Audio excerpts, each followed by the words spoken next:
You listen to your radio, I ask you to put your headphones on. Talk on your cell phone, I ask you to put your ring on vibrate. I should not have to ask again. Put your ring on vibrate, so don't want me to be disturbed while on this long trip. Talk at a low tone so only you can enjoy your conversation. Bruh. The Group Chat Podcast is back.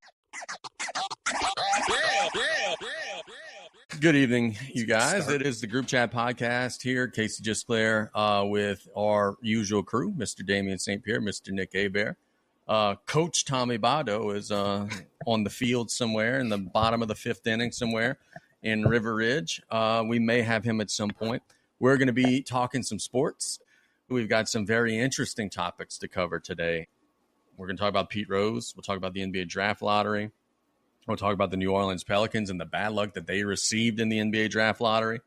We got overrated or underrated, which I'm excited about. So we got some stuff to do, but let's dive in with Pete Rose, who is now eligible for the MLB Hall of Fame. Yesterday, the Major League Baseball commissioner, Rob Manfred, came out and basically said, hey, everybody who's dead is now eligible for the Hall of Fame. We're going to lift any lifelong bans and end them at the end of a person's life, which now makes Shoeless Joe Jackson, which now makes Pete Rose, which now makes all of these wonderful players of the past eligible for the Hall of Fame. Pete Rose will not be on any Hall of Fame ballot because he retired too long ago. There's an old timers committee who could appoint him into the Hall of Fame in the future. Here's the thing that really bothers me about this. I'm going to go off on a tangent. I'm going to get the boys' thoughts in just a second. Pete Rose, I think, is the best baseball player who has ever played. He had 4,000 plus hits. Pete Rose never point shaved or anything like that. He bet only on his own team. And maybe I feel so strongly about this because I read his book. If you are a fan, I would encourage you to read his book. Pete Rose explicitly said he was told multiple times by Major League Baseball, we're gonna reinstate you. We're gonna reinstate you. Then they would get him right up to the finish line. Then they would pull it out from under him and say, oh, sorry. They play games with this man.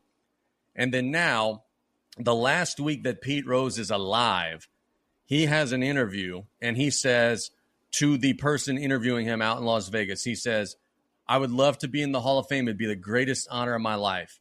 But if it happens after I'm dead, I don't want to go in. If I can't physically see it, I don't want to be in. And now to see this come out, they're going to put him in after he's dead against his wishes. So this is a quote from Pete Rose, obviously a little bit later in life, talking about after the ruling came in that he would be possibly eligible for the Hall of Fame after he passes away. I don't see much sense in putting me on the ballot after I die. Because for a player to go into his or her Hall of Fame, it's more or less for your family and it's more or less for your fan base. And I'm big on both of those two things right there. And I know most of the people who rooted for me my whole career would love to see me in the Hall of Fame as a living player, not as someone that's 10 feet under. And I always thought about that. What good would it do my family if they put me in the Hall of Fame after I die? I can't think of anything good about that. Well, that was the interview clip outside. That was like 3 days before he died. The last interview that Pete Rose did of his life, he's talking about going into the Hall of Fame potentially, after he passes. And unfortunately, that may end up being the situation. It's almost like the Ultimate Warrior doing a promo on Raw and then croaking the next day. Frankly, it's just one more time that they're pissing on Pete Rose, and frankly, it pisses me off. Pete Rose is top 10 greatest baseball players of all time, and there's not much argument there. He's probably one of the top 3 hitters of all time. He did a thing. He admitted it. He's obviously taken his lick about it. To have that rule, hey, you're dead, now we could celebrate you, that makes zero sense. I'm with you. At all. And there's no argument there that can be made against that. All of a sudden, look, you a heel on Saturday, you go to church on Sunday, and you're forgiven all your sins just because you die. Respect the man when he's alive, and just doing that in general, and not even necessarily to him, but I could tell you a quick story. My wife and I went to Las Vegas, and we was in a random mall just walking through the town, and a sign said, Pete Rose doing autographs. I looked in the store. There was nobody there. I was like, I got to go meet Pete Rose. one of the best players of all time, and there's no line. So I got a chance to meet him. Didn't want to spend $500 on a bat, but I got a chance to shake the man's hand and That's cool. And chat with him a little bit. Buddy told me the same story. He said out in Vegas he had a chance to hang out with Pete Rose for a little bit. He said that Pete Rose was always having a good time, eating wings, drinking, willing to talk with the fans. Like, he was just sort of an everyman's man. Nick, you, I think you're a Pete Rose guy also, correct? Why? Yeah. I hate that he's not going to be able to see himself in the Hall of Fame. I think they're going to put him in, but in a way, it's like they're almost poo-pooing on him by putting him in, because he didn't want to go in after he died. That's a hell of a troll by Rob Yes. Manfred to put him in after he's dead when he doesn't want to go in. So he wanted to go in his whole adult life, and then once he dies, he said he didn't want to go in, so put him in now. That is top tier trolling. That's by sleazy. Rob Manfred. Yeah, that's really sleazy, and it's unfortunate. And look, I'll say this to anybody out there who's saying, "Whoa, he shouldn't have bet on baseball. You know, he broke a rule." OJ's in the NFL Hall of Fame. He killed somebody, 2 people. He killed 2 somebodies. We got Lawrence Taylor, who's in the NFL Hall of Fame. He's done every drug in the world. He's admitted to doing cocaine during a game. He's in the NFL Hall of Fame. So spare me this idea of, oh, well, he did something really bad, dadgummit. He bet on his own team to win. Here's the thing that pisses me off even the worst, and I know I'm going off on a rant here, but Major League Baseball is, oh, well, you can't bet. It's a cardinal sin. Oh, but the bottom of the first inning today is sponsored by DraftKings, and then the top of the second sponsored by FanDuel, and it's Dinger Tuesday. They want both sides of the coin. They want you to like the sports books, but they want you to hate the people who use them. That's not right. That's hypocritical. That's every professional sport right now. Yeah. You can't bet, but we'll make all the money off of betting that we possibly can. Would you want players betting on the game, though? No, of course not. But I don't think if you're betting on yourself, I don't think it's this cardinal sin. Boxers do it all the time. Who was it a couple fights ago that said that he bet $500,000 on himself? Mayweather. I know he did. Right. Yeah. Like boxers and other performers do it all of the time. You're betting on yourself to win. You're not throwing the game. So this is a legit question. As long as you're betting on yourself, what's the negatives of betting while you play? So they were saying that it was a conflict of interest because he didn't bet every game. So they were saying, oh, well, he didn't manage as hard in the games. That's BS, man. He never bet against the team. So because, he bet on the team one day and then not the other. So maybe on the day that he didn't bet, he wasn't going to use his best pitchers. Or that's foolishness, bro. Like Turtle said in the chat, baseball people, they just got this little baseball rule book and they just take themselves too seriously. Why can't we just put him in as a player? Like, ain't nobody trying to put him into the Hall of Fame as a manager. Trying to put him in as a player. He's one of the best players ever. That's my thoughts on this. If people disagree, I think people got – I don't know what Nick said there. I ain't going to say that. Shuck him. I only say that to one person. We had zero time to prep today. This is probably the most prepared we've been to actually talk. But the tech side, not so much. Hey, we'll make it work, baby. I got to spend my my after work time watching Caroline get some awards for school. She was hamming it up. And I texted Brad Terrebonne this during the ceremony. I'll go off for a second. Go ahead. There is nowhere that I go that I sit next to a person that just enjoys the time. I have to sit next to the most loudmouth moron in the building, no matter where I go. It's like it's a magnet. I'm usually that person, including here at this table. Yeah, I was about to say you usually sit next to one of us when we go. Brad and I obviously like to watch our kids participate in sports. We coach together, and we also watch our kids participate in track. There was this gentleman there, and I use the term loosely, that asked 1,000 questions a minute. He was convinced that there were teams there that weren't there, and he was trying to guess what teams and what mascots. And I hate that I let myself get that angry at that, but it just happens. Let me ask you guys this. I got people that are telling me still that even with being given the opportunity to be in the Hall of Fame, baseball people still have such a stick up their ass that they're still not going to put him in. Yes or no, is he going to get in the next 2 or 3 years? So there is a separate committee that meets to decide players that played before 1980. Mm-hmm. So exactly what you just said, there's these clowns that just aren't going to allow that to happen. And that's unfortunate because you're going to let some moron, some get in there that doesn't deserve, that's not as good and doesn't deserve to be there. Is going to get in because of that new rule. And you're going to have Pete Rose, like you said, 10 feet under. And it's a crap situation. In that group of 16, there's definitely, I think you have to get 75% correct to get in. Yeah. To even get on the ballot, right? I believe so. There's definitely going to be probably 4 or 5 guys that under no circumstances are they letting Pete Rose in. And I think that's a shame.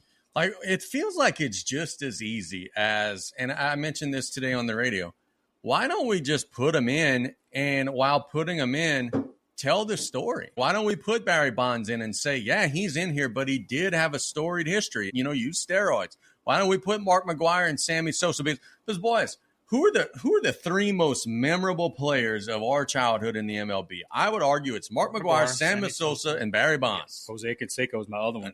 And ain't a damn one of them in the Hall of Fame.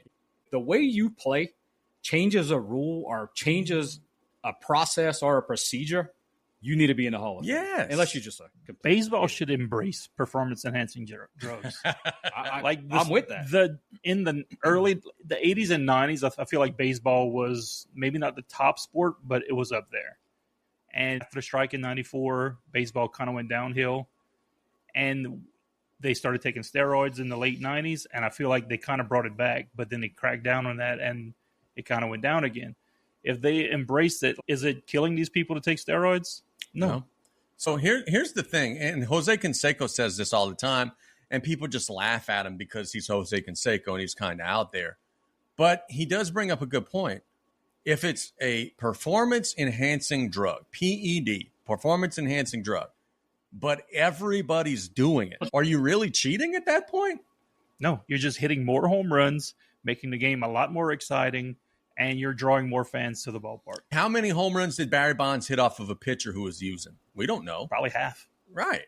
How many home runs did Mark McGwire hit off of a pitcher who was using? We don't know because the pitchers were using it for different purposes. They weren't trying to get big and strong. They were just trying to recover in between their starts faster. And we know pitchers did it. Roger Clemens did it. He's not in the Hall of Fame. When McGwire and Sosa were chasing 72,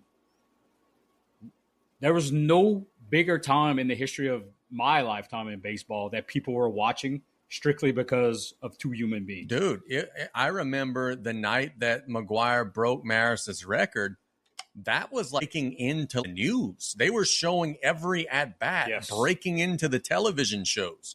There's nothing in the MLB right now that does that. Can't even watch a regular game. I've watched 0 regular season games this season because I have no idea where to even watch that. I know baseball was number 1 in the 20s and 30s before football and basketball really came around. But whatever year it was that the McGwire-Sosa chase was on, I think baseball peaked. Yep. And it peaked because the guys were using steroids. Look at it as a bad thing. It's not good for them, whatever. You're not their mommy. Let them take steroids, make the game better. If you need to put an asterisk in some kind of sports book, go ahead, put that asterisk. You will get twice as many fans watching every single night. Okay, so we give a lot of to Ryan Garcia, right, for doping or whatever. Yep. Let them do it too. Sure. Let them destroy each other. They're making millions of dollars. Let them kill each other. That'd be good for ratings. Boxing and MMA on steroids, I don't know about that. Why not? Because you could literally kill somebody. If you're both doing it, go destroy yourself. At the time that the MLB players were doing it, it was not illegal in the MLB to be doing it.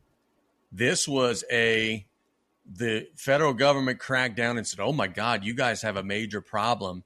And then the MLB cracking down after and saying, oh my God, we're so sorry. It was not against the MLB rules to be doing this, which is the reason why they were doing it. And they would have to go in front of Congress to testify about this stuff. Congress has better to do than to worry about what Mark McGwire's doing and what Rafael Palmeiro's doing. I said the same thing today when I saw that there was a law passed in Baton Rouge for NIL regulation. Fix the Golden Meadow Bridge. Thank you. It's not coming back. I was going to say voter ID laws, but go to Meadow Bridge, yeah. Marcus just chimed in. He is literally the only baseball fan that I know.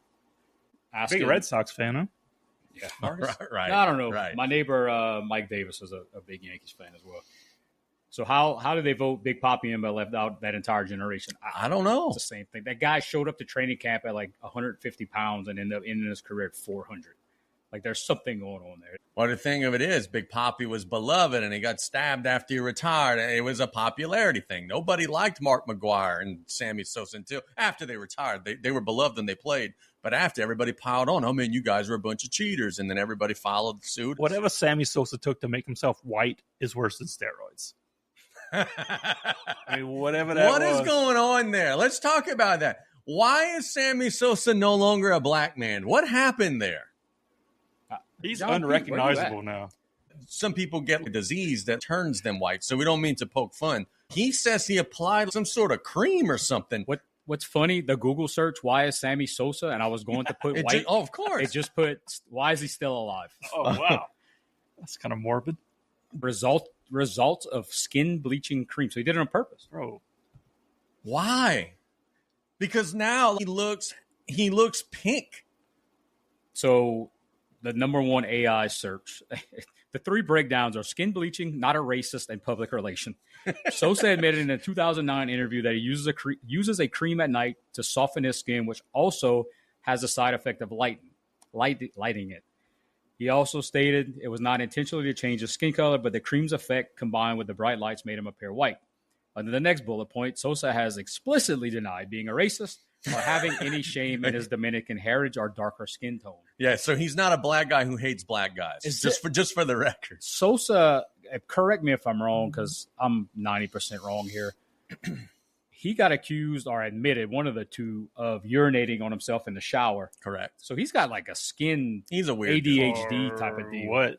Why? Like, what was the reason for this? He would. I want to say he strengthens the feet. Yeah, he said something about urine doing something to his skin. I do remember this story. Damien's Googling it right now. Sammy Sosa did some weird stuff with PP. I don't even know how to Google that. Sammy Sosa urine. That should do it. They should know from there. AI should know from there. Put shower. A little urine on the hands. On the hands, yes. Gross. So it made his So I believe he said that it made his hands not like blister up during the season when he's batting. So the research. He could also use batting gloves. Maybe apparently that would be a good alternative. It was Moises Alou.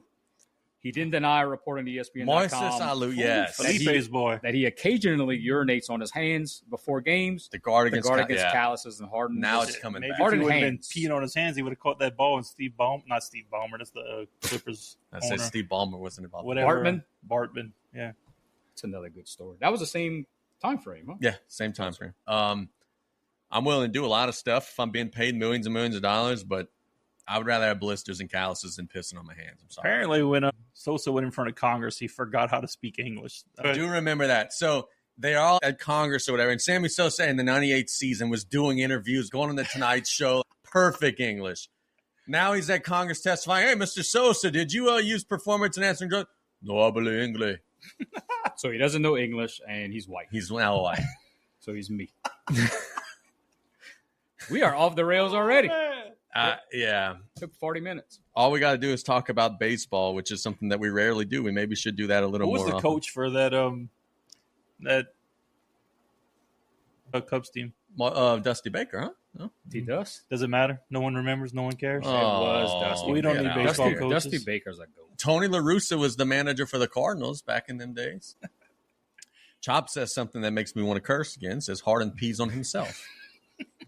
So does Jim Ross. Yeah, Jim Ross wear blacks. That's so disgusting. Jerry Lawler must have hated that or loved it. Well, look, dude, here's the and I guess it's because I'm not an old man, but like a Raw or like a SmackDown, that's 2 hours, bro. Like I've done games. I've done days of games. I never had to like myself immediately. Why do you have to wear black? I guess when I'm in my 70s, things will be a little different, but golly, you can't go 2 hours, bro. Come on, got a bottle under the table or something. Dude, I felt so bad at work today. I was so hemmed up that I almost pulled a Jim Ross, and I needed some caffeine in my system. So texted one of my coworkers. I was like, I've never asked you to do anything before. I need you to get me a cup of coffee. As soon as I was done with that meeting, I could have had the toughest hands in the world. My man, I love to hear it. Was the meeting productive? We had a good day today? Yeah, it was solid day today.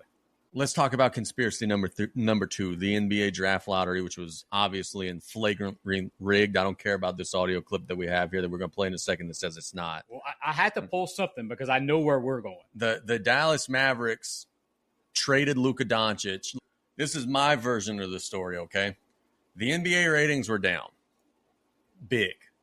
And there were headlines starting to come out saying the NBA ratings are down big. Outkick is all over Twitter saying, hey, ESPN bought the NBA package, spent millions and billions of dollars, and it was a wasted investment. The NBA gets on the phone. They say, hey, we need something to get people talking. Dallas, do you want to do us a solid? Oh, yeah, boss. Sure, what we got to do? You got to trade Luka Doncic to L.A. Huh? What? No, hear me out. You got to trade Luka Doncic to L.A. You're going to get a first. You're going to get Anthony Davis. And right before the GM hangs up, they say, you're also going to get the lottery. Then the general manager gets to thinking, okay, Cooper Flagg. And then, next time you guys make the playoffs, we'll throw you in a couple of calls. We'll give you Scott Foster a couple games, get you a couple playoff wins too. That's what happened. Everybody was so confused. Why did they make this trade? This doesn't make sense. Luka Doncic is a young star. He's better than Anthony Davis.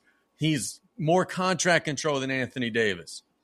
Why did they trade him for pennies on the dollar, it feels like, when guys like Bradley Beal are getting traded for 4, 5, 6 first-round picks?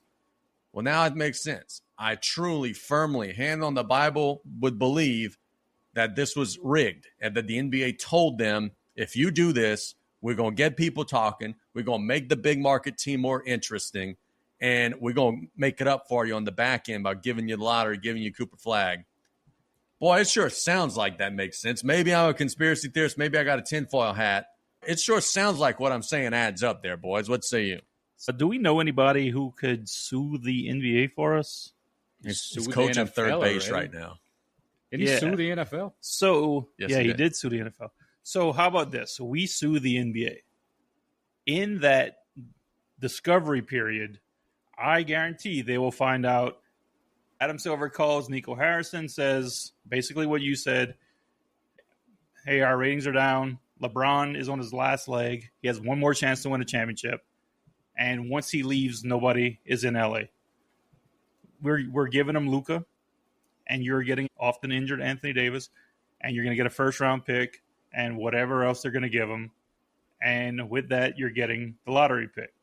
So Nico Harrison looks like the evil villain in Dallas for the last 4 months. You just got to deal with it. Yep. And you're getting that number 1 pick. You're getting Cooper Flagg, and you're going to have that white guy in Dallas that they need to have, which is cool.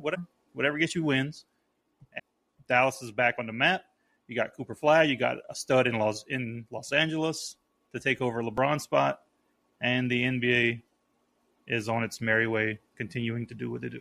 Well, Damien, why don't they just broadcast the lottery? If Bruce Lee could go on Facebook Live and broadcast the bracket poll for alumni, why can't the NBA, which is a $1 billion company, just show us the lottery? Even if it were rigged, like there's ways that you could rig stuff. We all saw Better Call Saul. You could inject stuff into ping pong balls.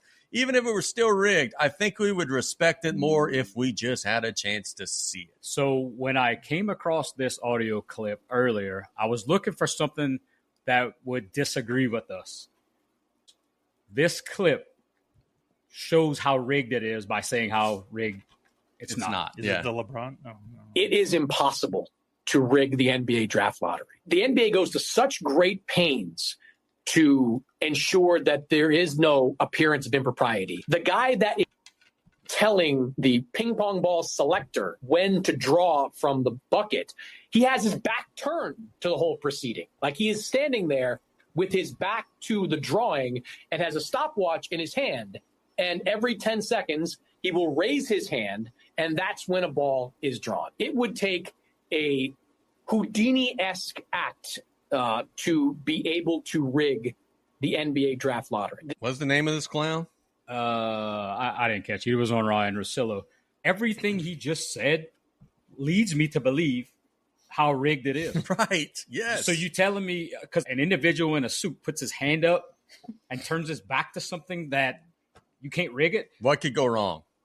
Literally load up the ping pong balls, weight them, and you know what's coming up. I don't buy that. I mean, we've seen it too many times. What were the odds that LeBron would go to Cleveland? What were the odds that the Knicks would get Patrick Ewing?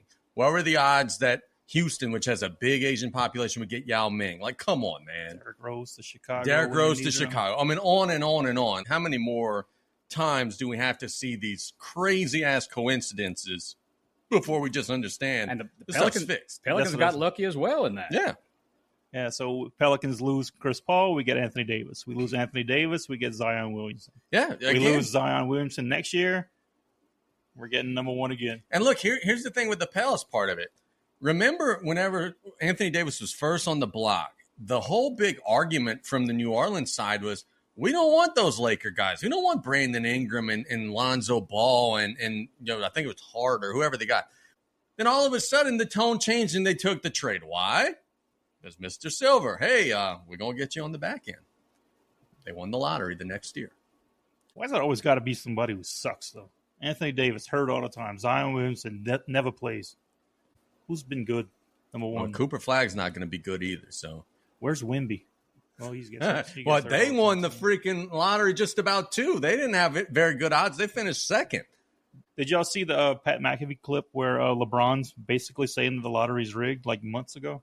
I didn't see it, but I'm sure he would be He's in on basically calling out the NBA, saying LeBron's from Ohio. Yeah, let's let Cleveland win the lottery so we can give Cleveland the hometown boy. And then he says the same thing about Derrick Rose and whoever else. Would y'all just respect it more if the league just came out and said, hey, we're going to just decide who we want to have? Because I feel like they're insulting our intelligence right now, the way that they're doing it now, by playing, oh, no, this is straightforward. This is not rigged. Like, I think the cynic in me would just respect it more if they just said, yeah, we're going to just throw Dallas a bone. They've had a rough 6 months. Just tell us that it's rigged. We would appreciate that more. Look at that picture. This I love is that. by far my favorite picture of 2025, and it should be coming up on your screens. If it had, this is the beauty of AI. Right That's Cooper Flagg 10 years from now. Yes.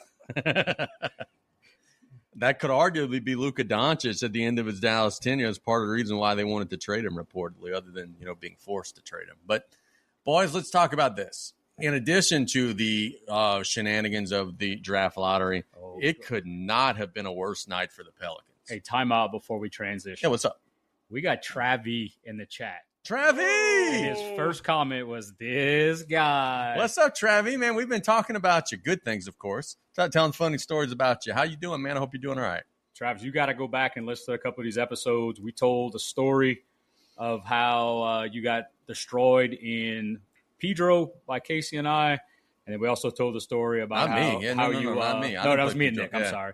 And then Casey talked about how battle tested he was because of you doing radio. Yeah, I've done radio with Travi a couple times. It never was a very comfortable situation. We need to get a Travi poster like the George Costanza laying in bed poster right here, right behind. Do we still have that picture? Yeah. There's a picture of this? Oh, Yeah. yes, there is.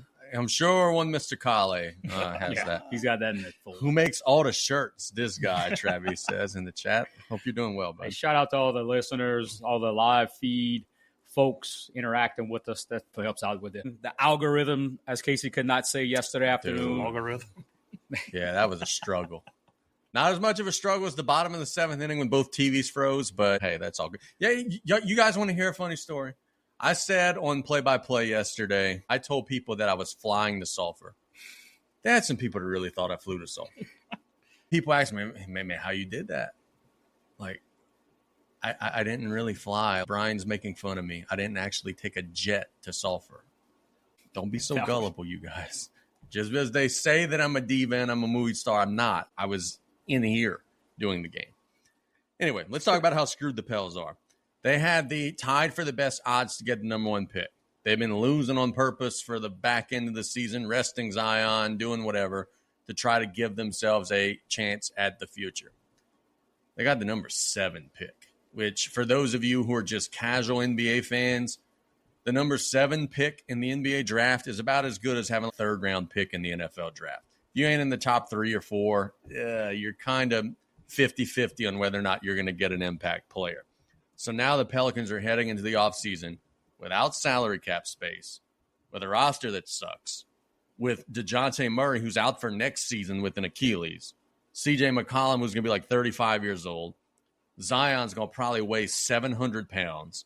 Joe Dumars is your GM now. He is an ass clown. And you still got Willie Green. Is there anything to be excited about right now with the Pelicans? Because the lottery could not have gone any worse for them. The only thing to be excited about is that hopefully we get gifted a number one next year in the lottery. Because this team can't compete. Casey, I'm going to try to debunk your theory. Yeah? So going from last year until God knows when, the number 7 selections overall. They've been okay. But is anybody on that list changing the Pelicans franchise? And there's some decent players. I mean, decent. You got Stephen Steph Curry. Yeah, come on. He's all right. Bismack Biyombo is not a franchise-changing No. guy. Charlie Villanueva. And we could give you Eric Gordon again. Luau Deng. Nene was a guy. They can end up getting somebody like Chris Mim. Chris Mim, yeah, that'd be solid. I saw they were flirting with the shooter from Duke. What was his name? Knipple. Yeah, Nipple or something like that is his name. Kyle Rittenhouse or whatever. Gardenhausen. Turtle says, explain the Joe Dumars hate. So Dumars had a really good beginning to his run in Detroit, where they put together the Wallaces and Rip Hamilton, got Tayshaun Prince. But the end was really, really bad. Gave Charlie Villanueva a max contract. The last 4 or 5 years of his run in Detroit were horrendous. Like horrendous to the point to where they're just now 10 years later recovering from it, trading first-round picks. And so he's widely regarded as having a very, very, very bad end in Detroit. And people are saying he was washed.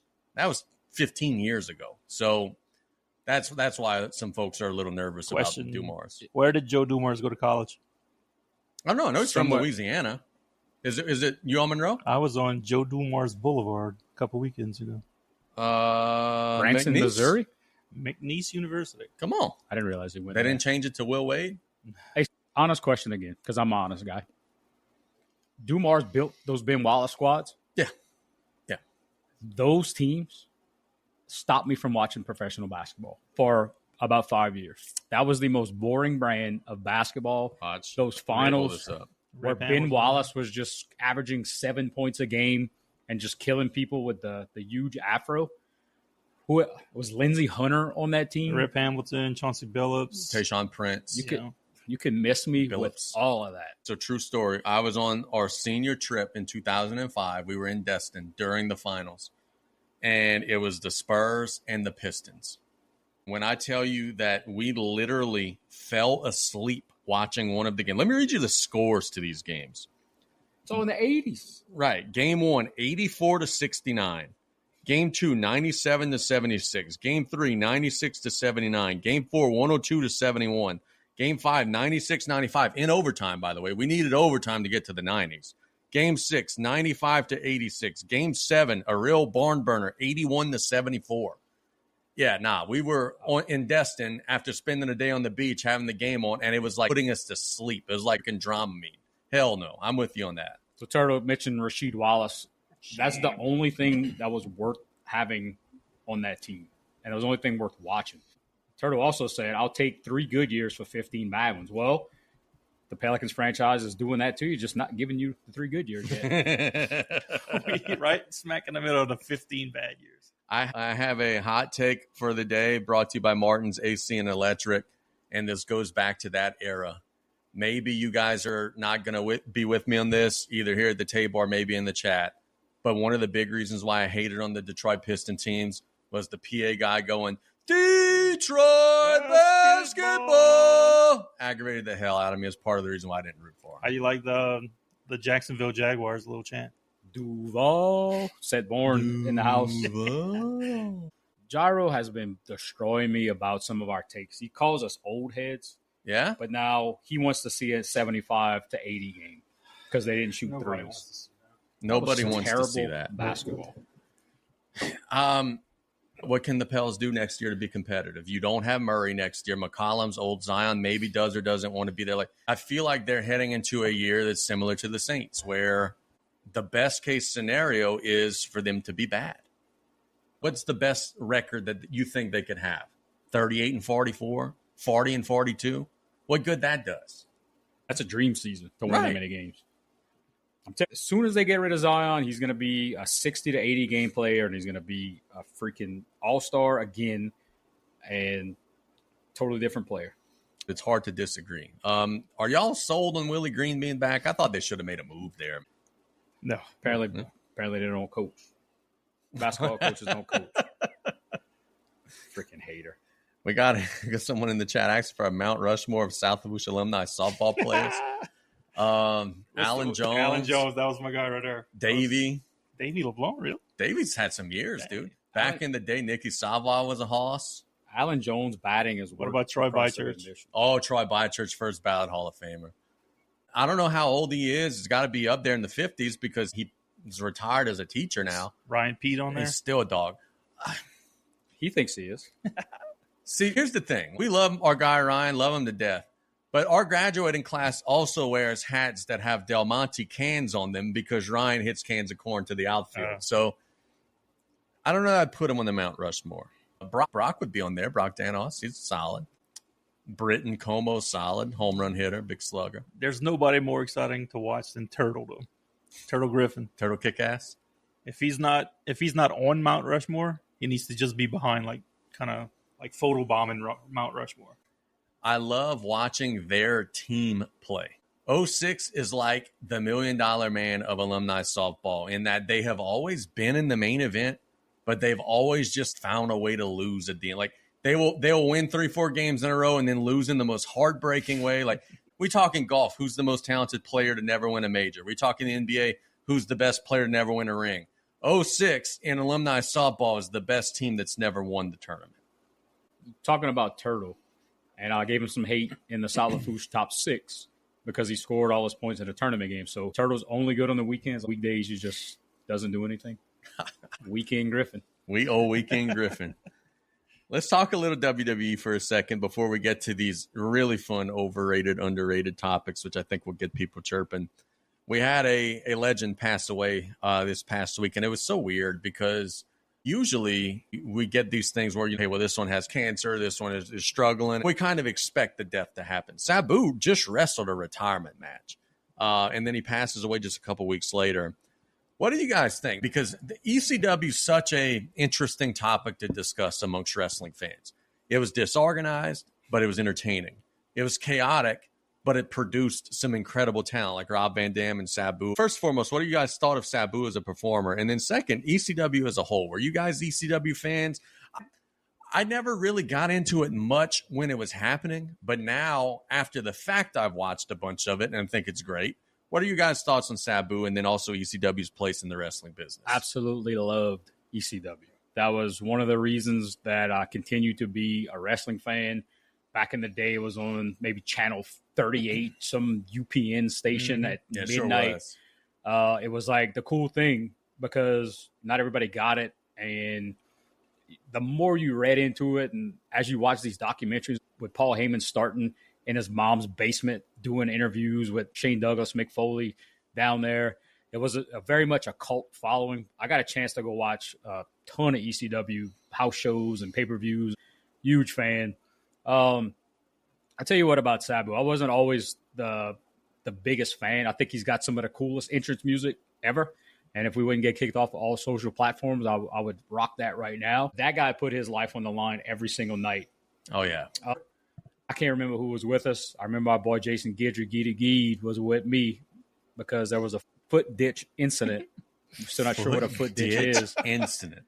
So we went to a gas station. We didn't know where the building was. And the gas station attendant said, yeah, just past a little foot ditch. What? I don't know what that is. Anyway, he was wrestling that night. And it was maybe against Kamala. They probably had 30 people in the building. And of course, Sabu did a unalive dive. I said, made Kamala look like a stud. Into a barrel of chairs when there were 20 people in the building. A guy like that, you got to respect a little bit just for what he gave to wrestling in general. Never got to the top. Never fit anywhere but ECW. He was Mr. ECW. He had the culture. He had the work rate, the work style. When he got to WCW, terrible. When he got to WWE, terrible. The wrestling podcasts talk all the time about timing being big. He was doing a lot of his stuff just before the Attitude Era peaked. And by the time we got to the peak of the Attitude Era, he was kind of fried. He had drugged himself out. He had beat himself up pretty good. Don't you think that if he would have got started around 97, 98 instead of like 94, 95, that he would have been a very, very rich man in the Attitude Era of the WWE? If he would have been around when the Hardy Boys were making that push to the top, that's some stuff that people started to appreciate a little bit later on, but you're exactly right. I think he was right where he was supposed to be because he kind of ushered in the Attitude Era, ushered in the crazy style of breaking tables and throwing chairs and back flips. And I mean, if you're looking for a technical wrestler, go find Dean Malenko. If you're looking for a guy who's going to make people in the crowd think he's like legit crazy and will do anything to win a match, Sabu's your guy. When I first started watching ECW, it was Sabu versus Rob Van Dam, Sabu versus Taz. That was incredible. Not the most technically sound matchups I've ever seen in my life, but you kind of thought it was real because these dudes were legit beating the shit out of each other. Pretty sure he wrestled a good bit of matches with a broken neck and not like an angle. He got suplexed by, I believe it was Taz, and he landed on his head and finished the match. Yeah, I mean, why not? You're getting paid $20, if at all. But shout out to ECW, man. The smallest little buildings, the not even getting paid at all, from what I understand. And these dudes would go through a wall for Paul Heyman. Yeah. And it was a cult. It literally was a cult. All the while, Vince McMahon's taking care of the payroll in Paul Heyman's pocket. And I think that's what made ECW so great, because WWF was going through that period where nobody was watching. Bret Hart was on top, and it was really stale wrestling. And then WCW sucked, and then that was before the NWO came around. But ECW just kind of lit a fire in there, everybody, that, okay, they're going to turn it up. We need to turn it up too. And that was some good stuff in the early days of ECW. And they brought the cruiserweight action. Right. Sure did. WCW kind of stole that from them. Benoit, Guerrero, Mysterio. A lot of the luchadors came up through ECW. And you really saw the first edition of Stone Cold in ECW. Yep. When he went there for that period of time, they let him loose, and they probably captured something in him and in his character that stemmed from going, what was he? Ringmaster. The Ringmaster. Lord. Yeah, the Ringmaster. Chili McFreeze. They got some dudes now today. Who's the dude in AEW? The guy that was Sting's partner. Darby Allin? Darby Allin. Terrible. Yeah, right. Somebody's going to end up dying. The stuff that Darby Allin does, the stuff that Moxley does, like, you're not a good wrestler just because you're taking a razor blade and slitting your wrist during the match, dude. These dudes are doing way too much stuff. That's the thing that I want to emphasize with Sabu, is he was still telling stories while doing crazy shit. Now guys are just doing crazy shit and are just, it's become Cirque du Soleil. Sabu, I think, walked that line very well. I feel like just a time in wrestling that's passed, and people just don't have an appetite for it right now. So Murder says, shout out New Jack. Did you ever see the mass transit incident, Casey? Or a video. I had that tape. So I know of New Jack's psychotic behavior. Something. So this guy walked into the ECW building, claimed he was a professional wrestler. He ended up being 17 years old. Now, this gentleman was 6 foot, probably 450 pounds. Ooh. He was like a Ralph Cramden type of gimmick where he was a bus conductor or something along those lines. And Paul Heyman, for whatever reason, maybe had an opponent drop out or somebody didn't show, decided to put him against New Jack. This story's starting to come to me. Then New Jack beat the ever-living. He stabbed his forehead, and the dad came out the crowd. If you go to YouTube, there's a ton of videos on it. Look for the mass transit incident. Some pretty good stuff. I think it was an X-Acto knife he was using to cut. Was just digging into the dude's forehead. So speaking of Sabu, we can't talk about Sabu and Rob Van Dam and ECW without giving a shout out to their manager, Bill Alfonso. Man, is that the guy with whistle? Yes, that was a coach in right down the middle. WWE. The whole Rob Van Dam Sabu, it's calling it right down the middle, baby. I'm gonna have to love go watch Bill some Alfonso. of that stuff. Yeah, that's our homework tonight. Watch Rob Van Dam versus Sabu feud when Bill Alfonso is managing them both and calling it right down the middle, baby. What makes you more over, coming out of a box or whistling ringside? The coach was never over. shout out to Sabu, one of the greats. Unfortunate to see him pass away. Even more unfortunate that he still had to be wrestling at 60 years old. As we said, he was just a little bit off of the time schedule because he should be a wealthy man. He shouldn't have had to still be working. He loved it. He was bitten by the bug, and unfortunately, he's no longer with us. Y'all ready for overrated, underrated, boys? Overrated, underrated. There's a list of 15 that I put together last night about midnight while I couldn't sleep. Damien told us last night at 10 o'clock he was going to bed, but yet at 1 o'clock he was still texting. Don't worry about that. But I was up at 5. Yeah, hey, that's all that matters. All right, first one. Now, we are going all over the place. You got some football players, you got basketball players, you got some sitcom folks. First one, Joey Gladstone. Way overrated. Ooh. Uncle Joey? A failed comedian. By far the least entertaining of the 3 males on Full House. Cut it Shout out, bro. wife. John Pete needs to cut that shit out about Shane Douglas being overrated. Danny was more entertaining. Jesse was more entertaining. Joey was the least entertaining of the 3 males on the show. He was a failed comedian. He never made it to the big time. He is way overrated. Okay, but he took care of all the kids when he didn't have to. Does that make him underrated or creepy? You know what this guy did to Alanis Morissette? Holy crap. She got a song about him. Oh, underrated. Underrated. Chat says overrated. Underrated. This is overrated. He's way overrated. All right, next. I'm going underrated. I think he did a hell of a job as an uncle. I'm way better than what I do. This has got us some interaction here. Uncle Joey opened for Wayne Newton, so y'all could go to bed on that. Bro, I love Wayne Newton. He did open for Wayne Newton. I'll give him that. Mr. And Wayne Newton's better than the Beach Boys. Next, Al Borland of Home Improvement. Underrated. He carried the show. I think he brought down Tim personally. I'll use South Lafourche basketball as an example. What were some of the funnest years in the locker room? It was when Coach Kale was picking on Brody and was playing because Brody was an easy one to pick on. He was an easy target. I love you, Brody, but you get scared a lot when Coach Kale's creeping around the corner like you were an easy target. Al received the jokes well. If you're going to make a practical joke, you need an easy target. Al Borland was an easy target. He had a fat mom that we made fun of. He always wore flannel, had a really nice beard as a guy who's a bearded American. He was underrated. I don't think so, Tim. If that was Wilson in the studio while Tim Taylor was doing his little show, if Wilson's there, half face, half fence, I think that show gets better ratings. No. Al's a great friend, a great co-host, and that's what I try to be. There needs to be more Al Borlands in the world. That. I can tell you for a span of time that Richie Mott was Al Borland, not a good friend or co-host. Kind of looks like him too. He just looked like him. Put a little flannel on him, and yeah, I could see that. Next, I agree, Tim. Next, this is the last of the sitcoms. Tori Scott, late edition, Saved by the Bell. Oh, I was wondering. I didn't even know who that was. Okay, Saved by the Bell, Tori. That's definitely underrated. Definitely underrated. She didn't have that big of a role, and I think she could have carried it. Was she better than Stacey Carosi? No. She didn't have as big of a role, which makes her underrated. Right. She carried the show for a good bit of episodes. Remember the episode where they had the blue team against the red team and all these competitions? Yep. She destroyed that engine putting together scene.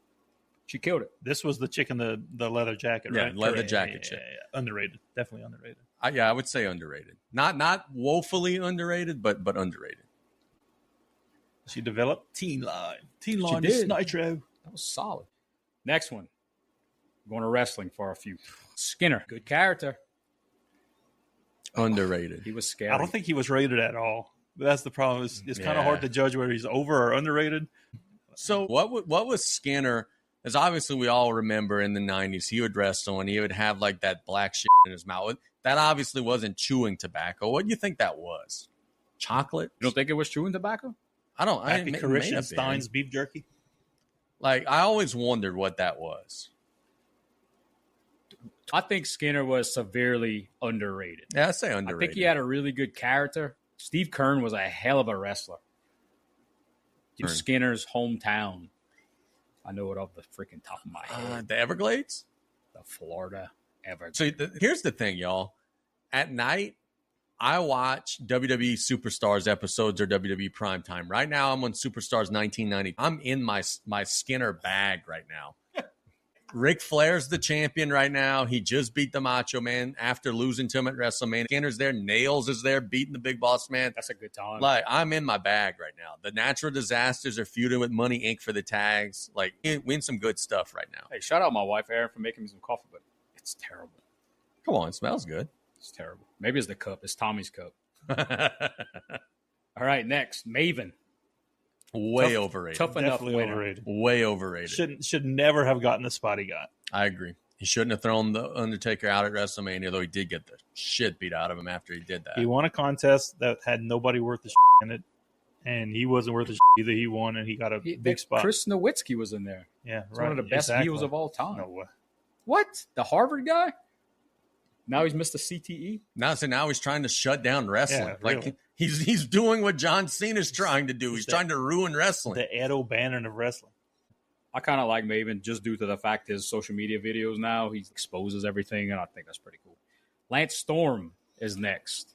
You know where I'm going with this. Definitely underrated. Severely underrated. Dude couldn't talk, but that guy could work his ass off. And Yep. what was his WWE I don't know if he did tagline anything. that got over?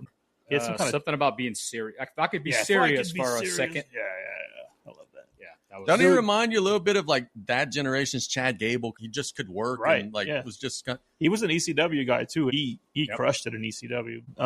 Dude couldn't cut a promo in ECW or WCW or WWF, but the dude could work. Yep. And him and Chris Jericho used to be a tag team together. The Thrill Seekers. My God, those two when they were young, that was awesome to watch. And look, that's Smoky another Mountain. That's another guy. Okay, he was in an era after the manager fad had kind of gone away. If he was early '90s and you put Heenan in his corner, his whole career's different. He's Mr. Perfect. He's Ricky Steamboat. Right. Like, his whole career's different. If he would have been in that manager, he would have been a heel. He would have been working, bumping for the baby faces. He would have been a rich man. So he was the leader of the Team Canada stable in WCW with the Elix Skipper, who's now a manager of a Waffle House. I know way too much random information. But when Duggan went to that team, I popped. Man. Next on the list, Ken Shamrock. Whew, this one's hard. I think he's properly rated. Let's say as a fighter, No, we're talking as wrestler. a wrestler. Overrated as a wrestler, definitely, because he got that push because he was such a great fighter. But I thought he was good as a wrestler, though. he was good, but he got pushed to the moon because of what he did in UFC. And guys coming in, making their name somewhere else and coming into WWE and getting the push that they don't deserve. I'll say this. He was part of one of the stupidest Attitude Era angles with his sister, Ryan Shamrock. That was She stupid. was smoking hot. Yeah, she was hot, but the whole situation of, I'm going to protect my baby sister, like, dude, that's obviously not your sister. Maybe the best thing he's done in his wrestling career was be the referee for the Bret Hart Stone Cold match. Yeah, gave it like some legitimacy. I think he had a lot of potential that was never, ever met. For what he was, I thought he was pretty damn good. So I love the way they used to hype up when he snaps. Ah! The dude was a crash out. He was like a 1990s crash out before crashing out was a thing. JR says often, if you listen to that podcast, he says he would have been a world champion, but he was a flake. He would no show house shows, and he was a flake. That's the UFC in him. Yeah. Hey, shout out Aaron again. It was definitely Tommy's cup that tastes like complete trash. But as a fan of UFC, him in the early days of UFC, that was some interesting stuff. Next, this is going to be a good one. Paul Roma. Underrated. Severely underrated. Yeah, he was part of one of the most underrated tag teams of all time. Power and Glory, should have been elevated to the moon. And did they have a manager? Was there Slick? Yeah, okay. The Doctor of Style. That finishing move with the suplex with Roma coming off the top. That was a good finish. The dude had the look for sure. And he was a pretty good worker from what I gather. I think he was underrated too. The problem was again, and I feel like I'm saying the same thing about everybody. He was a heel in the era where the heels were 500 pounds so that Hogan could body slam them and make a moment. He was a small heel. Those guys didn't get pushed in those days. Yeah, I feel if he got pigeonholed into the tag team division too, That was kind of a right. Like Shawn Michaels broke out of it, but not many other people were able to break out the tag. Like who are the big guys that fought Hogan in the late 80s? Earthquake, the Boss Man, like One Man Gang, King Kong Bundy, Andre the Giant. It was all just big fat sloppy dudes so that he could have his moment at the end, body slamming them. Roma was a guy that would actually made Hogan work a little bit, and that doesn't work for me, brother. Real quick, Paul Roma story. One of his last matches with WCW, he was asked a job to Alex Wright, who was coming in and whatever, and he literally beat the piss out of him. He did the job, but he made Alex Wright look so bad. What was that German name that they used to call? Das Wunderkind. Das Wunderkind. Yes. Him and a Tiny Dancer or whatever. What was his partner? The other guy that danced? Disco Inferno. Disco Inferno. Johnny Dancer? Johnny. I'm listing Johnny Dancer on every podcast we do. You know what's the worst thing about Johnny Dancer? Great dude. He didn't dance. There was a guy on the Louisiana wrestling independent scene back in the early 2000s named Johnny Dancer. So you see him build on the poster. You go to the show to watch him. What do you think Johnny Dancer does? Leg drops. Dance. He doesn't dance. So disappointing. Next on the list, Mr. High Socks, Keith Van Horn. See, I just pulled up his career stats because I was not familiar. I mean, I know who he is, obviously, but I don't remember how effective of a player he was. He was really good. Yes, 16 points good. A game, 36% from. Yeah, underrated. Hell of a college player, too. Underrated. Underrated as a college player, possibly overrated as an NBA player by me, because in college playing for Utah, that was my favorite guy when he was a senior. Playing in the tournament, that was my dude. I remember playing NBA Live 97 and creating him, or whatever game it was, and creating him and making him a 99 and dominating the league. And then he goes in his rookie year and maybe averages 15 points or 10 points, which is still fantastic. But he never really lived up to the hype that I had. Second pick in the draft. I think that hurts him too, because people think second pick should be a star. He was just solid. He was like a number 2, number 3 guy. He was a Net. He was a 76er for 1 year, then a Knick for 1 year, then a Buck, then a Maverick. That Nets team was fun to watch. That was with Kerry Kittles. Yeah. From Louisiana. So I'm going Keith Van Horn. I'm going underrated, no matter if he's second pick or not. Anybody with that skin tone is not going to be overrated. Next, Harold Miner. Okay. Can we all agree on this one that he was severely overrated? I agree. He had one dunk. You cannot compare. That was Baby Jordan, right? Correct. You cannot come into the league. He played 4 years, dude. Called Baby Jordan and averaged 10 points, 7 points, 3 points. And out the league. Yeah, you're done. He had one dunk. He didn't. Howard Miner didn't make it to his second contract. I'm covering my eyes while I'm dunking. And now people literally do that in their sleep. All right, we all agreed on that one. So this one was added late. The Undertaker. Oh, I'm pissing people off. Me too. Oh, I think we all agree. It's unanimous. The chat's about to go nuts. He's terrible. Viciously overrated. He's terrible. Oh, bro, I'm dead. I'm dead, bro. I'm going to sit up after you do your finisher to me, bro. And then I'm going to get really old and drive a motorcycle to the ring. Terrible. I'm dead, but I can drive a motorcycle, then I'm dead again. Nice career arc. Now look. Now, with that having been said, Paul Bear, underrated. Oh, severely. I agree. Oh, Murder, I forgot about that. That's why I didn't put him on the list, because I knew my opinion. I think Nick slid that one in. Sorry, Sam. Oh, bro, I'm dead, dude. That's a big deal to Murder's wife, Sam. Sorry, Sam. I forget about that.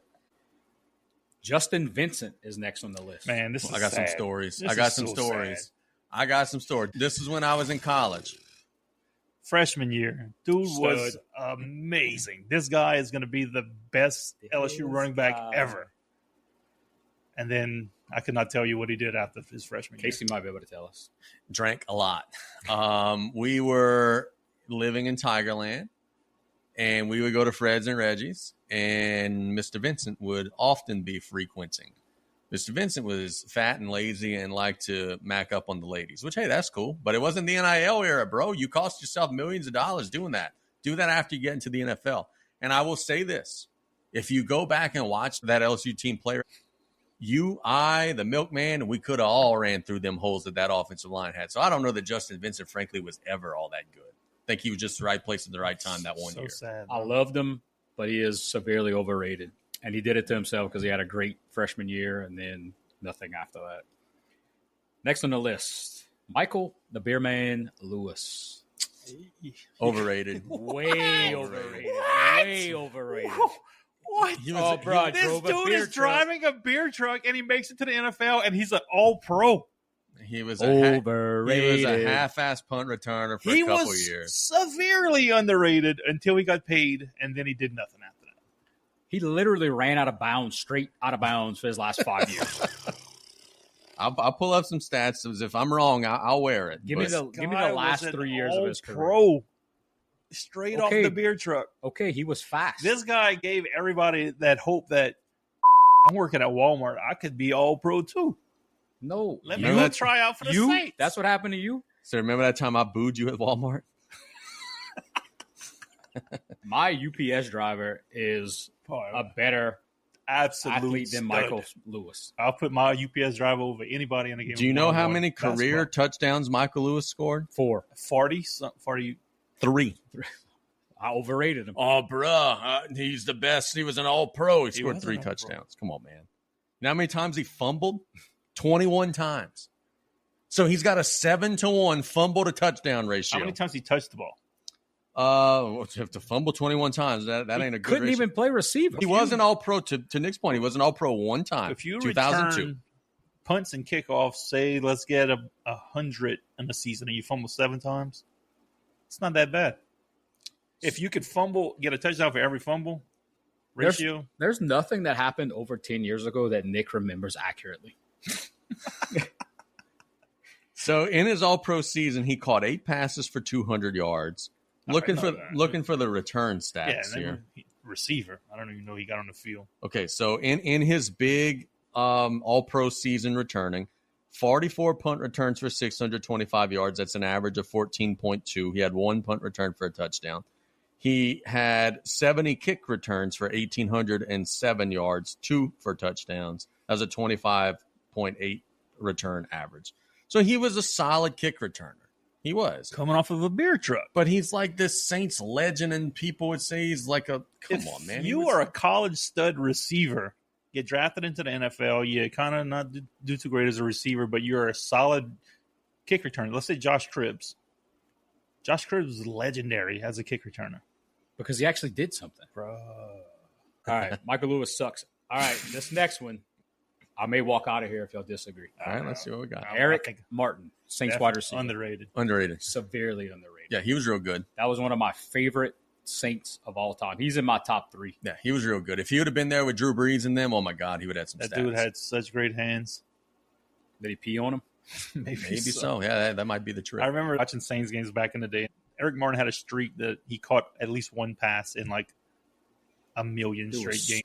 This was the first receiver that I ever was like, this is my guy. As a dog. Yeah. Last one on the list, and I'm not even going to preface this because I want some honest opinions.